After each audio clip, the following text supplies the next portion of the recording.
Hello, everybody. Welcome to another episode of the Bottoms Up podcast.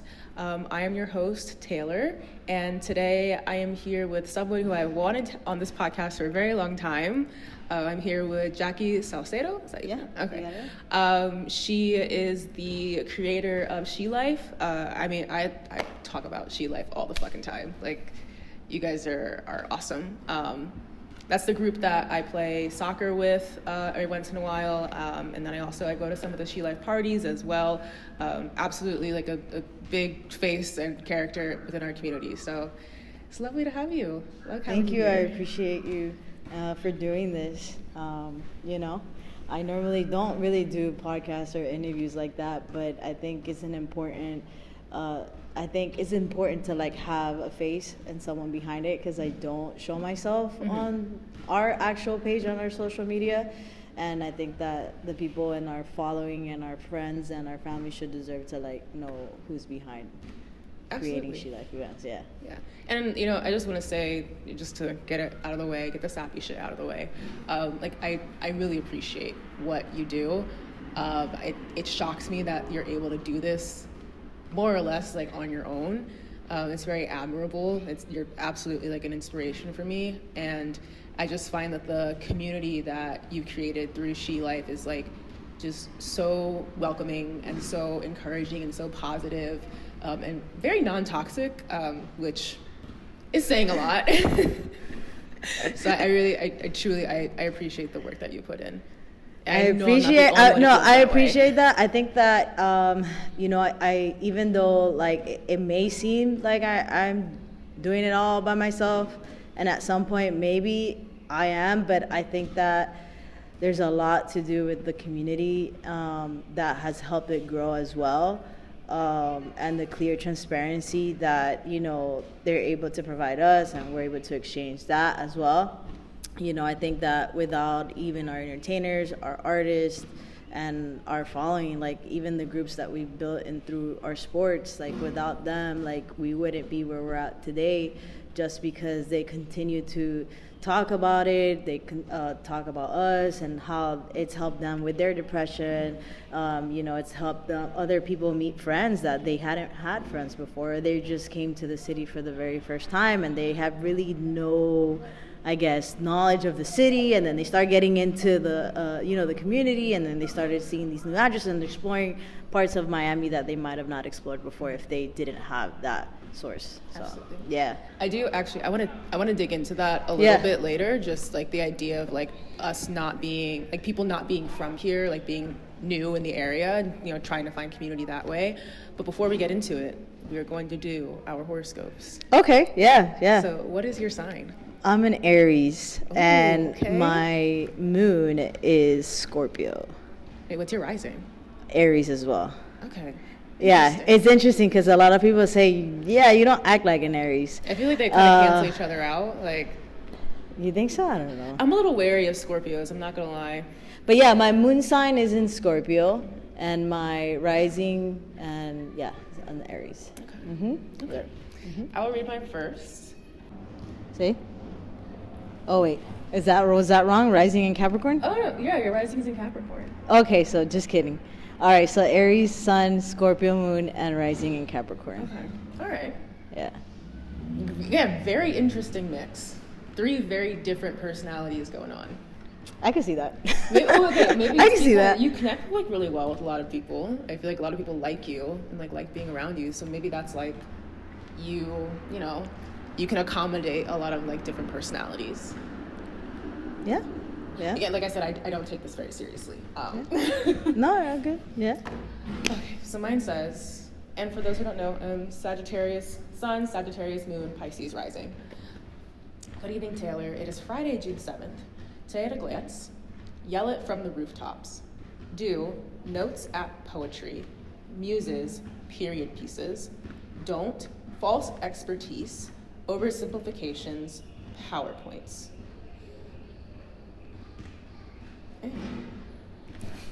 No? I mean, maybe me saying that you're you know, all your different signs like match like different personalities. Maybe that was me showing false expertise, and I need to chill the fuck out. So I'll take that. You're fine. You're fine.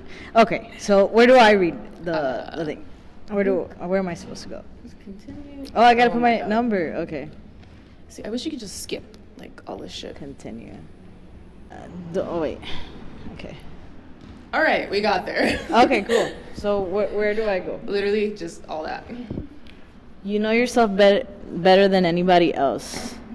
Do mood rings, old sitcoms, small animals, and then naivety. Naivety? Yeah, okay. Right. Hibernation and lost causes. Not really sure what that means. I don't know. That fucking corgi, does that count as like a small animal? I don't know. Small animals. Oh yeah, my Matuski. I have a Yorkie. Well, that's fine. Aww. Yeah. Introducing composite horoscopes. Oh, that's just an ad. Oh, okay. Okay. I mean, do you feel like that's even relevant, like at all, to your day mood today? Ring? No. Yeah. No. This is why I say I don't take horoscopes very seriously. I just think they're very funny. Cafe astrology, I like. I don't Cafe astrology? Yeah, cafe.astrology. Uh-huh. If you Google it, cafe.astrology, you put like this similar information, like your birthday and all that stuff, and you put the location you were born. It'll tell you like a good rough draft about like kind of like your personality and stuff like that. Sometimes like if I'll read the one on CoStar and I'm like, oh, I don't really like this, or like it kind of like sits weird with me, I'll go and I'll read the one on astrology.com. It's really insulting when they both end up matching, which happens more often than you would think.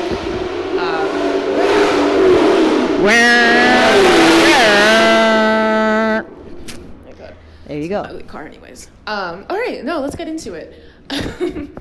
So, I guess like you'd mentioned earlier that, you know, part of what brings the energy to Shelife is people who are not from here.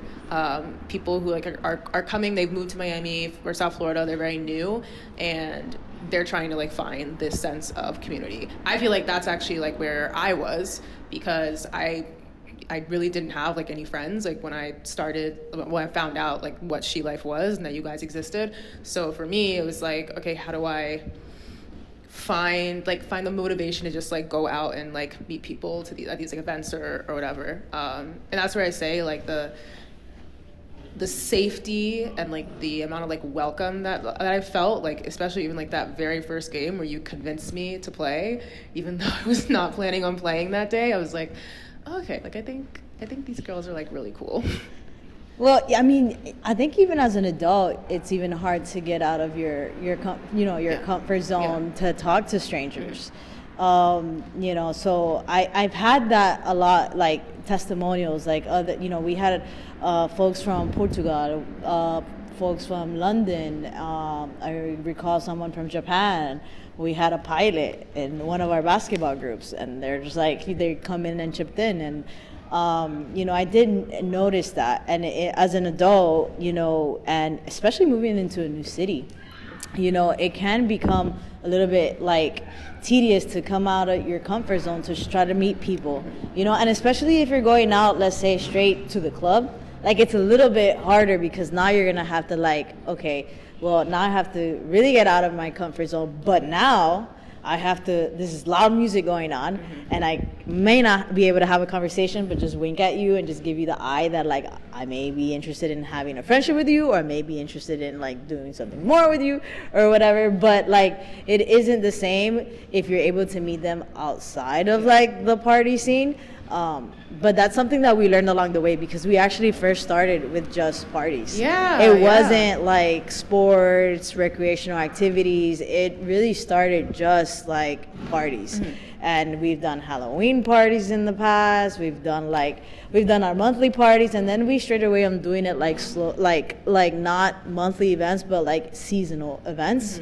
And then 2020 hit, and that's how we ended up starting with sports, just because I wanted to play soccer for, I was really inspired by Messi with La Copa. It was Brazil versus Argentina. So I was like, well, let me see if anybody would be interested in playing that. And that's how I rolled over to all the other sports that we have now. Okay, so what was the first Shelife event? Like how?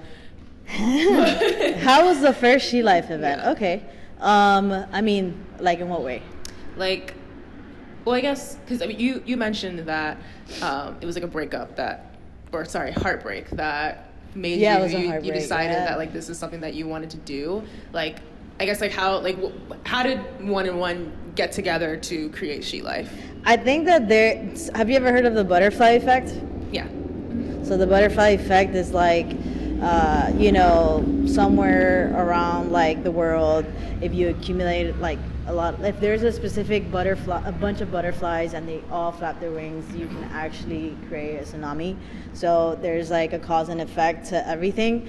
And that heartbreak was a cause and effect to explore like what I could do, right? Like I needed to focus off the heartbreak and kind of like focus on myself.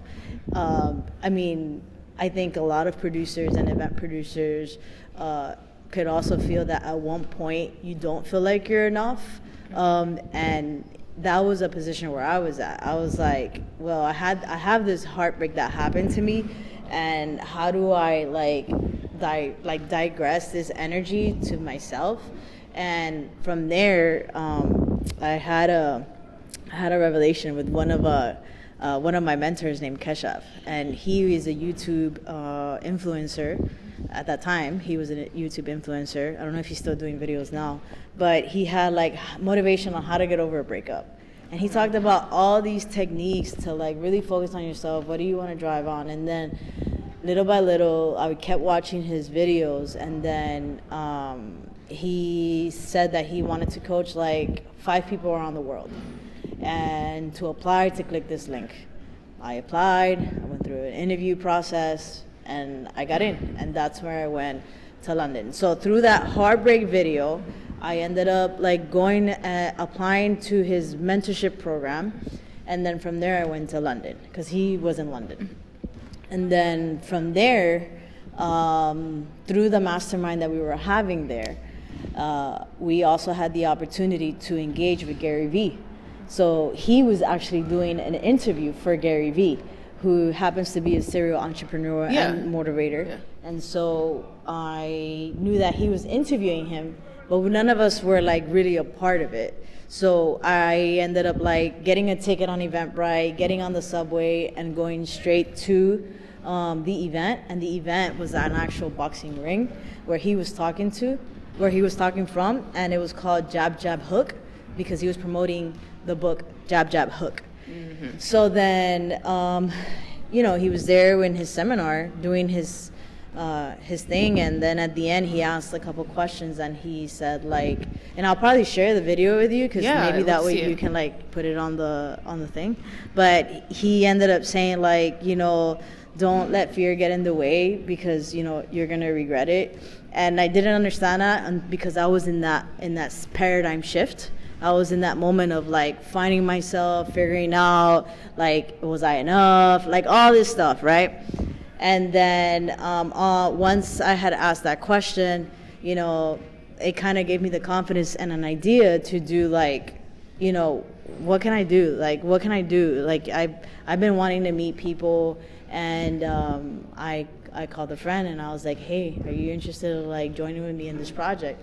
And long story short, when we first started Shelife, it was 2 of us, not just one. And unfortunately, there was the Pulse, what happened at Pulse, and that specific individual decided to opt out just because she didn't felt like she wanted to be responsible if anything was to happen, because it was so fresh. It was so fresh. Our event, I believe, was in August, and that specific event happened in July of 2016. And so, I understood, and it was in my position, in my hands, whether I should continue to do it or not. And then my best friend, who's always been like my biggest motivator, and he's like, don't be a little bitch, just go. Like, go and do it, like, just do it. You just don't know what's gonna happen. We'll all be here to support you, and if anything happens, we're here. And so we first started, I had met Ice a couple months ago, and I remember about like this individual who was like really nice to me. She was really cool. We met only one time before, and I just recall that she was a DJ. and I hit her up, and ever since then we've been working together on several events and stuff like that. And that's how we started. We started with like maybe 25 people going into our first event. 25 in your first event, dude, that's crazy. That's like amazing. You should feel very proud of that. So we were in Doral. We were in Doral, and for us it was like new, because I was also learning like everything on my own. Like I was learning from like the biggest promoters. I would see what would Don King do? How is he able to promote such a big boxing match to fill out this whole stadium to go watch a boxing ring of 8 minutes? So I would study like, okay, Don King. I remember Don King the most out of everybody else. So I would do that. I remember going to the ale houses and dropping flyers, going to Wynwood, spray painting, putting stickers. Like I've gone to the highway. You know how they have like the fences, Yeah. and then you put like little cups and stuff like that. Literally, it'll be like, we'll put like Shelife, and that took us like 2 hours to do. But yeah, that's how we started. It did start from a heartbreak, but redirecting that energy to focusing on yourself, and figuring that out helped out to build out that confidence, to take steps to like go and explore what other things are out there, and then from there coming into the subway, from there bringing an idea, hey, let's build an event for girls. There's no more tavern. Back in the days, tavern was a spot to meet girls, and there wasn't any tavern bar anymore. So I was just trying to meet girls. I was single too at the time, so that was it. Yeah, that's how we started. Yeah. God, that's like amazing. You're so, like, I admire your drive, and I kind of wish that like other people would also like use breakups as like a good slingshot into like self-growth. I think a lot of people just try to find another relationship, but like the fact that you were literally able to build a whole fucking community around that is like crazy and like super impressive. Also, I didn't even get 25 people at my first event, so like congrats. Like that's why I say like that's huge. And here in Miami is tough, because you have to deal with like the negotiations you build with the venue, and negotiations that you're being compromised to this venue to meet a certain quota. And there's been losses like in the first couple of years, even till now there is some losses now, but that's the reason why it's a nonprofit. You see what I'm saying? So like you just gotta like it, and you gotta love what you're doing. Like I enjoy doing it. Like my girlfriend is like, yo, you're doing this more than your actual business. Like, hello, come on, we need to pay bills. So I'm like, all right, cool. But yeah, like it's really fulfilling. And you see other people also do their own thing too. That's the thing. That's also like what gets me like super excited is like, because I kind of take the same approach with this podcast, that it's not, I don't make any money off of this. Like I literally just do it for fun. Like the most that I get like paid is like every once in a while I'll get to, actually no, not every once in a while. I think I've only been invited to like one event for free, and I like kind of bartered for it. So yeah, like that's all I've ever like earned off of it. But like it still is like a worthwhile experience, because like what I've gained in terms of like the connections that I've made with people, like even being able to have this conversation with you, like those are the things that are like very important for me. And then in the time that I've started it, I've just seen like more and more people pop up who feel like more encouraged to like be involved like within the community down here. I guess like from my perspective, it kind of seems like the pandemic kind of killed a lot of things, and it almost feels like we're still kind of rebuilding back after that. Like, would you say that that's accurate, or like what's your experience been? After the pandemic, in regards to like community wise, I guess yeah, like community wise, events wise, even just like turnout wise, for various events. I would say, I mean, in regards to like the turnout wise, I think the last event right before. It was a month before the pandemic. We had a huge turnout. Yeah. A huge turnout. We had like 450 girls in our event, like squished. And, like it was the first time that it was that big. Yeah. That was in Hollywood Young Circle. And then after the pandemic, things paused. A lot of the stuff that happened, as far as safety, of course. were like it's all about being precautious at that time.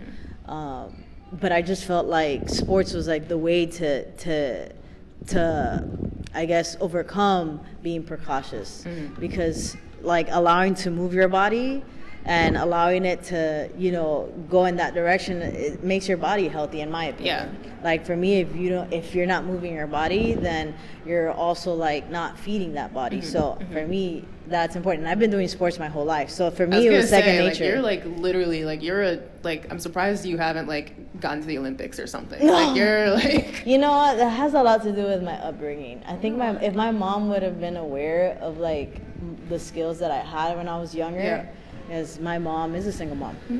But my mom also had to do a lot of work. Like she would work on her own.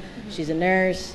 But I feel like if my mom had the ability to take a look at that one point, maybe. But yeah, no. So I would say that the pandemic might have like slowed things down, but I feel like now it's really picked up. Right now in 2024, I feel like there's a lot of opportunities. There's a lot of diversity. Miami, I feel like Miami has one of the greatest organizations here in South Florida for women that like women, for queer women. Like there's many organizations, and also entrepreneurs that are also doing their own thing. So I feel like it's multicultural, and you get to learn a lot about everybody's culture too. So yeah.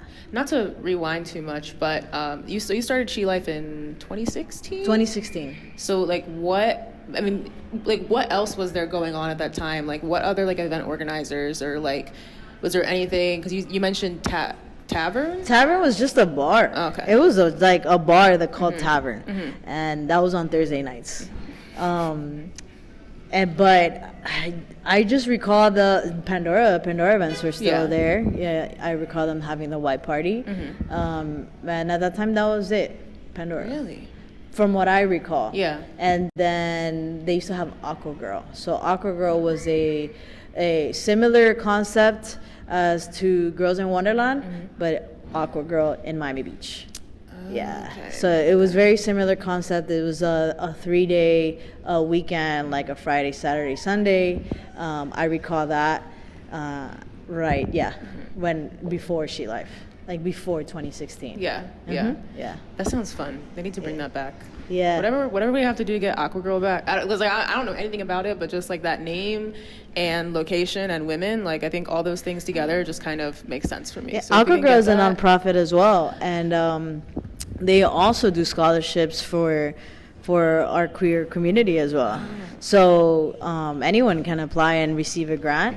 And that's one of the interesting things that I really liked about Aqua, that they're able to do that and give scholarships away and give grants away. And normally that specific party was for that. So that party would to get income so that they can give grants. So that was cool, because I remember being in FIU, there was like a women's initiatives meeting, and I just recall that's how they were getting funded, like funds to get these folks grants and scholarships. So when you made the transition to doing sports, you said soccer was the first sport that you went to? Soccer was the first sport, yeah. Soccer was the first sport. So I'm guessing what you played as a kid? Soccer has to be like the sport I was born with, because my parents are from Peru, and so that's the first sport. Like that is soccer. Soccer is the first sport. So like I do recall as a little girl like kicking a ball here and there before I ever touched the basketball. So that is something that like I know that is part of like the culture within me growing up. And then after that we did football, and then we started just doing friendly matches for football. And then after that we did basketball, and then after that we did volleyball, and then just like now our little micro sports like pickleball and races and like micro stuff that we're doing here and there. It's funny you say that about like basically like being born into soccer, because I feel like both Caribbean and like African parents are the same. Like my dad is Nigerian and my mom is Jamaican, and I joke that like from the age of like 0 to 10 they really put us in soccer, like all my siblings, and they are just like either this pans out and you become like a professional soccer player, or you're going and you're getting a degree that's going to make money. It definitely did not work out for me. No, I it didn't didn't have work out for motivation. me, man. It didn't work out for me. And what's interesting enough is that I started getting more into soccer because of the girls.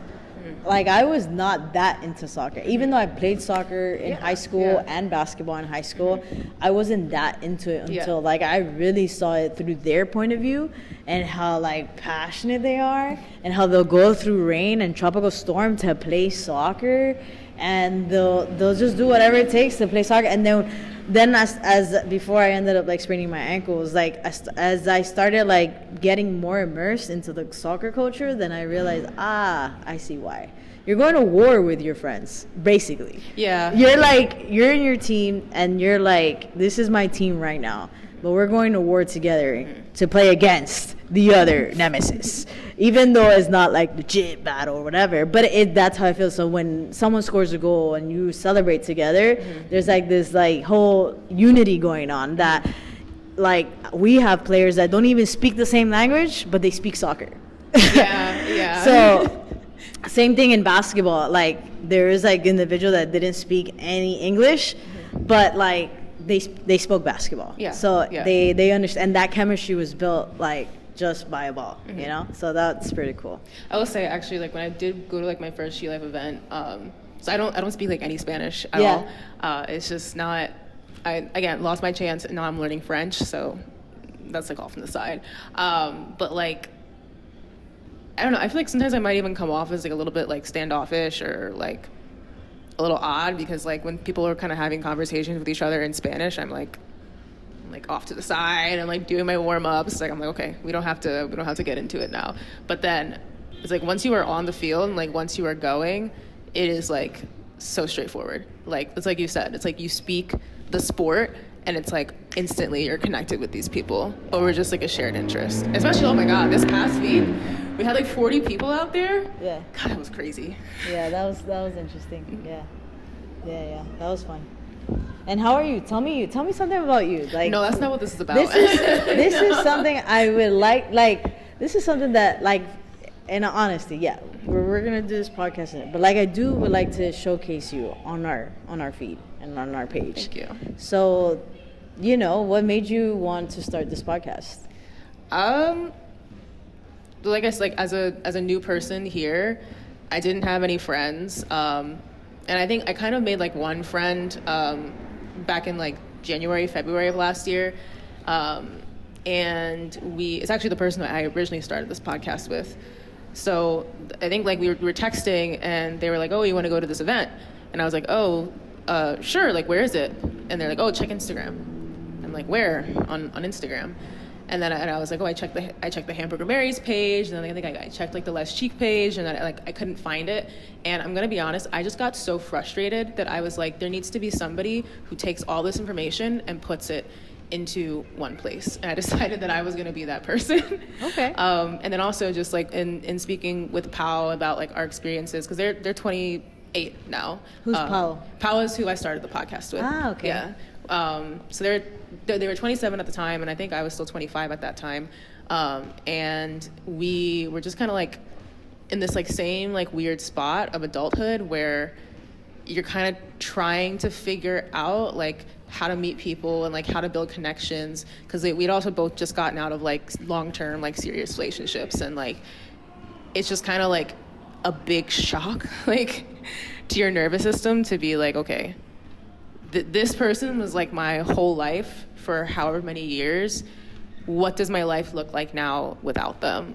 So like I wanted to share a lot of that journey for myself, because I feel like nobody really told me about that part of adulthood. But it also seems like everybody's fucking going through it. Like I get the question like so many times of like, how do you make friends as an adult? Like, how do you find the confidence to like go out like to events and stuff like as an adult? And like, no lie, you just have to do it. Yeah. Like I took a big fucking risk, just like showing up at a soccer game. It was scary. It was hard, but I did it. It's interesting because we do have a form for people to sign up, right? So when we do have a form, like I feel like every one of the folks that have like messaged us, DM us, like, hey, I want to get involved. How do I do it? They're really taking like, there's a chance of the unknown. And I felt like every single individual that have come through our forum or through the DM, they were like taking that risk that didn't really know what could happen or whatnot. And I felt like there's a similarity between all the athletes together for me, from looking at it objectively, from like as the pinpoint and down, like I do see that there's a similarity in a lot of the athletes cohesive, because it's just like everyone like did not know each other, and they took a chance to opt into something that they wouldn't know how it would work out. And that's courage. So to me, that was courage. And I was like, all these folks are courageous. All these folks are really interested in like getting out of that specific box. And to me, I see that similarity in a lot, like whether it's soccer, basketball, football, pickleball, it just really, volleyball, like I do see that. There's like that pattern that I do see, and I can identify it, because it's like, you're meeting a stranger and you're up for it, you know? And that's courage, because you're gonna have to like, you know, come to a place that you don't know. You don't know, it feels like the first day of school, you know? God, yeah. You know, it does feel like a first day of school. But the cool thing is that like if you were shy before when you were at real school, like this is like kind of like your second chance or your third chance. Like we've also had the opportunity to experience some folks that this is their first time in a community with a bunch of girls. Yeah. So like for me, I've been like exposed to the community like maybe, how old am I? Like more than 10 years ago. So for me, like what they were going through, I went through it 10 years ago. Yeah. So it's interesting to see that. So yeah, you guys are courageous in my eyes, for real. I mean, I'm not even gonna lie. Like, I definitely say like very often, like, oh, like if you want to meet friends, like as an adult, like you literally just need to go, like just go and do it.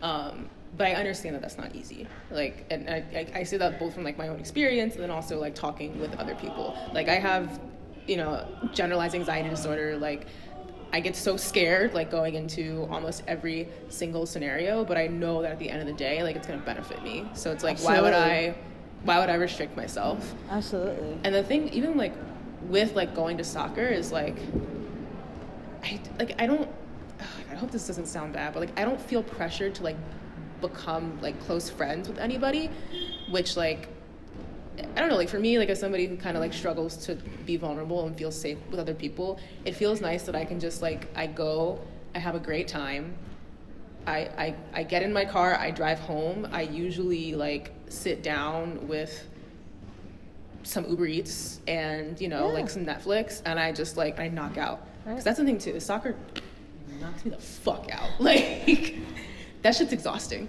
It can be, yeah. Especially on 11v11. It's a big field. Yeah. But yeah. Okay, so what's next for you? Girl, we're talking about you. All right, we're not done with you yet. You did mention before that you've traveled a lot. Like I know you were born in Miami, but you've been to like a lot of places. Where?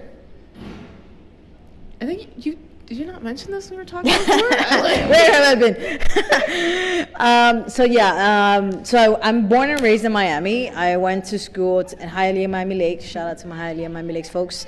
I went to Dade. I was in ROTC for college and for high school.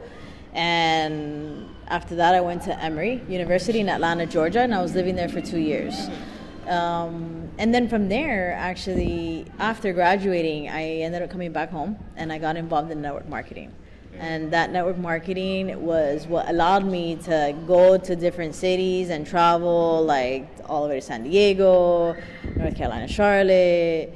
I mean, where's this guy from LeBron? Where is he at? From Cleveland? Yeah, I have absolutely no idea. Yeah. You're the sports person, not me. So yeah, I've gone, to France and all that stuff. So yeah, like I've traveled a bit, but I mean, even like since we're talking about this, like even while traveling, I went to Spain, and I noticed that they had this city called Treca, and Treca means crooked in Spanish, in English. And it was cool to see like their community as well. And again, male dominated, but but it was still cool to see like the community like internationally. Mm-hmm. It's similarities but different. Mm-hmm. Yeah. Like, have you been able to travel much like post pandemic or? Not as much as I used to. Mm-hmm. Not as much as I used to. Where do you want to go next? Well, me and my girl have plans for the Olympics. So that's going to be cool for 2024. Mm-hmm. So that's going to be cool. We have plans for Germany in the next like quarter. And that's where we're planning to go next. Damn, have fun. That sounds like a lot of fun. Yeah. It's dope. And how do you like Miami? Do you like Miami? Or you're like, I think like when I first moved here, I lived in South Miami, just because like proximity to close school. From here? Yeah, like literally, Okay. like I was like literally across the street from school, Okay. so it's like it just kind of like made sense. I will say within the first week of moving here, I was like, this ain't it. Like something in my body like knew and was just like this. Like I was just like no. And I think at first I thought that like Florida was a no, in like overall. And I think I probably came to the conclusion maybe like 2 days ago that like yeah, like I'm fine to stay here. I think once I moved up north to Broward, like that's kind of been like where I am now. Like it just kind of makes a lot more sense. Okay. And I really enjoy it. I feel like I've blossomed. I feel like I have a lot that's happening around me. Like I feel way more motivated to be like engaged in my community. I'm definitely very sensitive to my environment. And I think that when I was in grad school, like it just wasn't the best environment for me. But like right now, like I fucking love it. Like I love living here, and I'm glad that I've like been able to feel more comfortable and like have a change of heart. What did you study? Architecture. Architecture. Yeah. Are you still doing that? Yeah. Oh, okay. I'm working towards my license. I'm hoping by the end of this year I'll have my license. I just gotta pay for the exams. And they're really fucking expensive. All right, that sounds cool. Wait, what'd you study at Emory? Neuroscience and biology behavioral. Yeah. Damn. The study of humans. Yeah. Okay, so you're like really smart. Like you're like up there. I'm alright.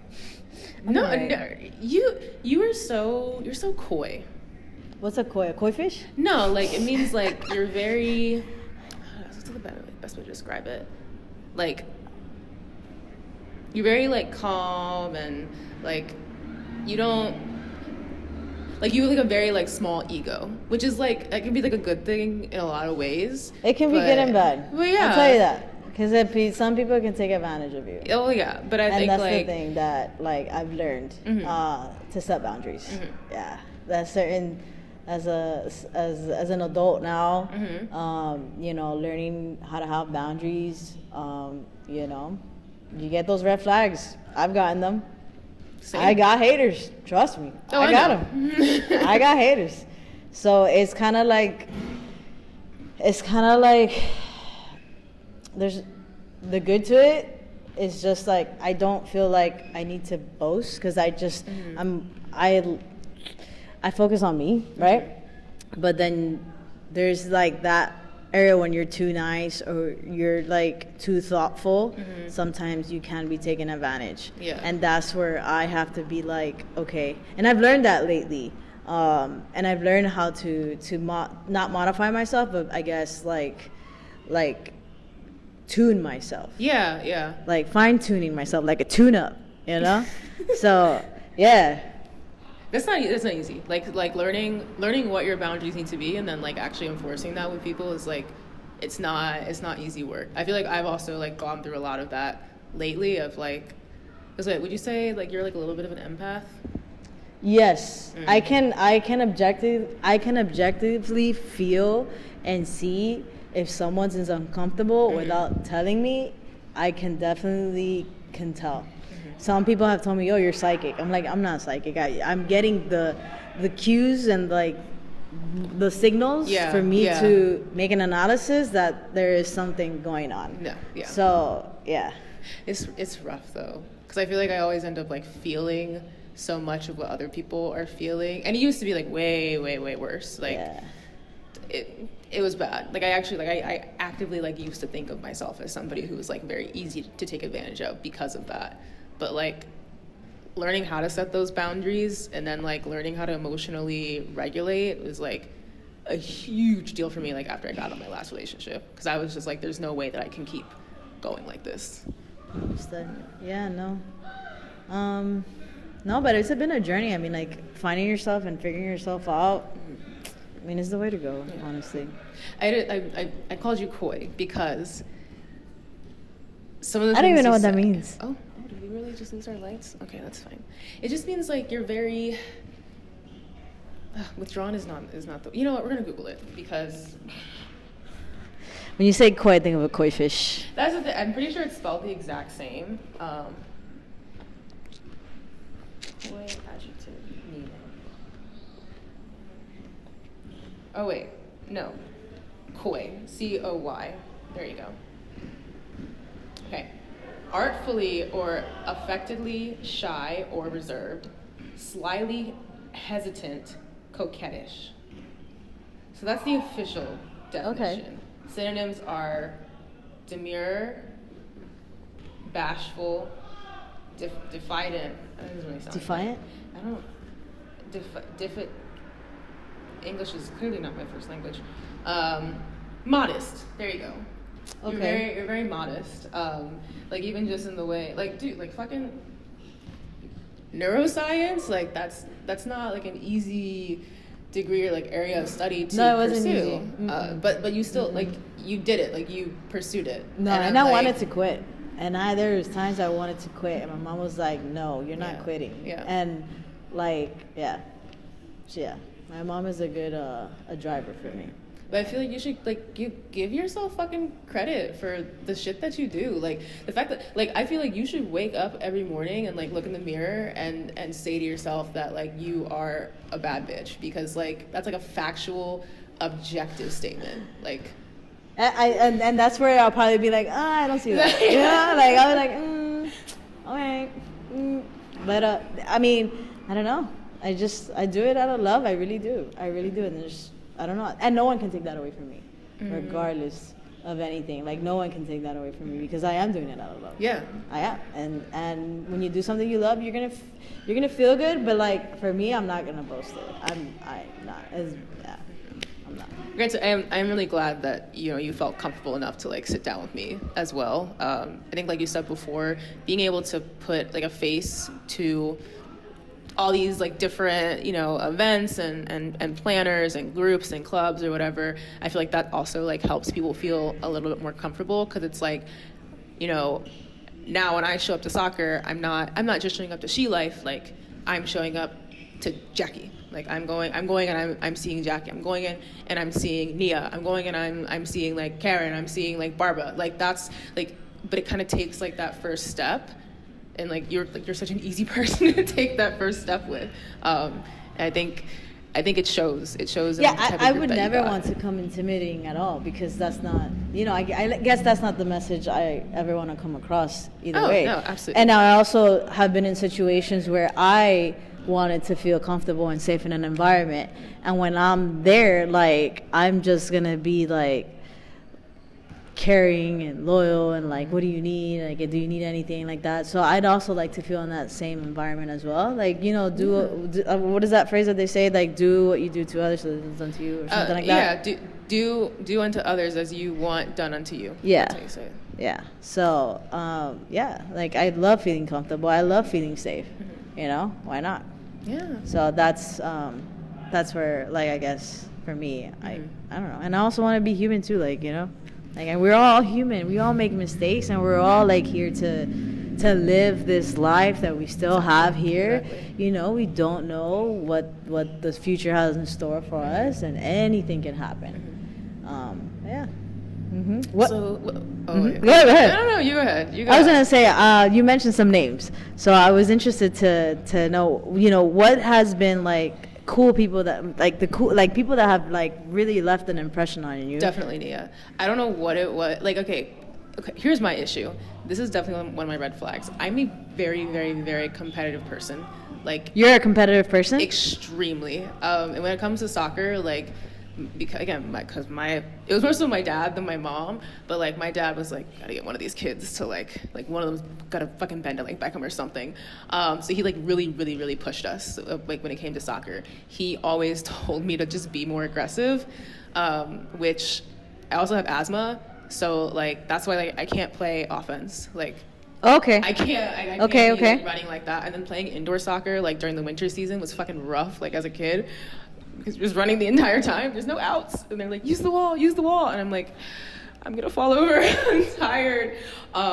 So I'm just like, I have it like drilled into my head that like I have to like be the best at everything that I do, which at the end of the day, Shelife is supposed to be fun. These are supposed to be friendly matches. So I always just kind of have to every single time that I'm out there, I always have to take a minute to tell myself, like, this is supposed to be fun. This is supposed to be fun. You're supposed to be having fun. Every single time, like, without fail. That's my issue. I think the first game that I played with Nia, she was on my team, and she was just, like, she's just so goofy and, like, so much fun. And, like, you can tell that she's having, like, a really good fucking time, like, no matter what is happening. And I'm just, like, okay, like, I guess I can have a good time, like, no matter what. And I fucking told her this. I was just like, dude, like, you're my favorite person to play with because, like, you just, like, bring this energy to the field that is, like, infectious. And, like, I love that. I think, like, Francine's the same. She also is, like, really just built like a fucking athlete. Like, I told her this last week, I'm like, like, she can literally she can throw the fucking ball across the entire field. Like, I don't know what fucking, like, Amazonian, like, Greek goddess, like, she has in, like, her ancestry, but, that's like... that Brazilian blood. That's what I'm saying. I'm like, you are, like... I don't know. She could fucking... What's that story of, like, the sword that's, like, stuck in the rock? And that, like, I know. I ain't gonna know the name. I don't know the name. That like, Disney movie, though, right? Is it a Disney movie? Yeah. I was like, she can do it. Like, she could 100% do it. Like, she is just, like, a fucking, like... powerhouse. Definitely. And then there's other people who like I honestly like I don't know a lot of names. Yeah. There's a lot of girls, so I get you. There's like what 200 people in that group chat. Yeah. I don't know a lot of the names, but like I do remember like faces and like I remember people who just like I like playing with and who like I like to have like on my team. And it's nice to like go repeatedly and to see the same people because I think like that also kind of helps push the feeling that you're actually like in a community, like with other people who care as much as you do. Yeah, no, they're very passionate. I mean, each department, like basketball, they're passionate about basketball. I mean, like I've seen them. You know, football, definitely. There's folks that are very passionate, and I see that. Yeah, for sure. Mm-hmm. And what is next for Shelife? For Shelife, that's a good question. New leaders. You know, there will be a point where I might not be able to do every single thing. Of course. And new leaders, for sure. Is that thunder? Lightning. Oh, God. We in Miami. Okay. See, I you can tell, like, I'm from Miami. Yeah, that was a lightning. I was like, was that lightning or like a gunshot or a car accident? Like, what the fuck? No, that was lightning. But yeah, what's next for Shelife, I believe, new leaders, youth, community, sports. I mean, yes. Yeah, delegating. Yeah. Hey, don't be afraid to ask for help. All right? For sure. So I think that's also like a way that I encourage people to get involved is like maybe you don't necessarily feel like going to like the events or like you don't necessarily want to be a patron, but like if you want to be a part of like the behind the scenes stuff and like if you want to be a part of just like helping like organize and plan things, if you want to plan your own shit, like fucking do it. Yeah. Like you don't have to wait for like the right time or anything like that. Like right now is the right time. Better now than never. Yeah. So like just fucking do it. Yeah. Cool. Yay. All right. I think with that lightning threatening, and I got a long drive home. How far do you live from here? I live in Hollywood. It's like 30, 40 minutes? Right now it'll probably be like 30 minutes because it's like past rush hour. Yeah. Mm-hmm. So where can people follow you, get information about Shelife? Sure. They can follow at Shelife Events they can follow at Instagram, at every social media platform. We have TikTok, we got X. I don't remember we have Snapchat anymore because I hardly use Snapchat. But we got Instagram, 30, Facebook. You probably shouldn't be using Snapchat. You know, I had Snapchat back in the days, so. Me too. But okay, what else? I mean, we're in almost all TikTok, all of that, so they can find. You can always email at shelifeevents@gmail.com. Yeah. Hey, I mean, are you, again, as you talk about like leadership, like, are you at this point like open to having people joining you and like maybe taking over some of those tasks, or are you still? Yeah, I'm at the position right now that we since because of the growth, leaders. This is a nonprofit, so a leader would have to be okay with commitment and volunteering. Yeah. You know, things like that. I still have to systemize like a leadership structure, a leadership chart on how that would work, or the chain of command, like how it would work down, up and from up down. And but yeah, like right now, I think for my goal, I think in this upcoming year, is to hire coaches to like really take like the load not off me, but like I would like to have the coach to get like very connected to the athletes that are playing competitively and in leagues, and to give them the right mindset. And so that's the idea. The reason why we want to build now more events is because we want to get funding so that we can support the coaches, so that the coaches can go ahead and train. I would like them to have like that just do it mentality, like that part. And I think a coach usually is a coach because they went through a lot of experience of trial and error. And I think a coach will be able to go ahead and give that to an athlete. And I would like to do it for every sport if I could. But that'd be something that I'd like to do in the future, in this upcoming year, is hiring coaches. Okay. Yeah. If someone's like interested in joining you guys, like on the more like leadership front, like how would they get in contact with you? Like what's the best way? They can email at shelifeevents@gmail.com. We would definitely like to see them in the community so that they can so I can see like the leadership skills and what they have. But yeah, that would be the easiest way, because also, most of the athletes that are playing, like they like to follow a leader that can be strong, right, and not weak. So we need to see that as well. Yeah. Love it. I love seeing growth. It makes me very happy. Yeah. All right, guys. You know where you can follow me. I'm on Instagram at bottumsup.pod. That's bottumsup.pod. Same name on TikTok as well, so long as it doesn't get banned in the United States. If you are interested in coming on an episode, or if you would like to submit a topic for a bonus episode, you can shoot me an email, bottumsuppod@gmail.com. Thank you so much for listening. Thank you so much for watching, and I will see you guys in the next episode. Thank you. Bye.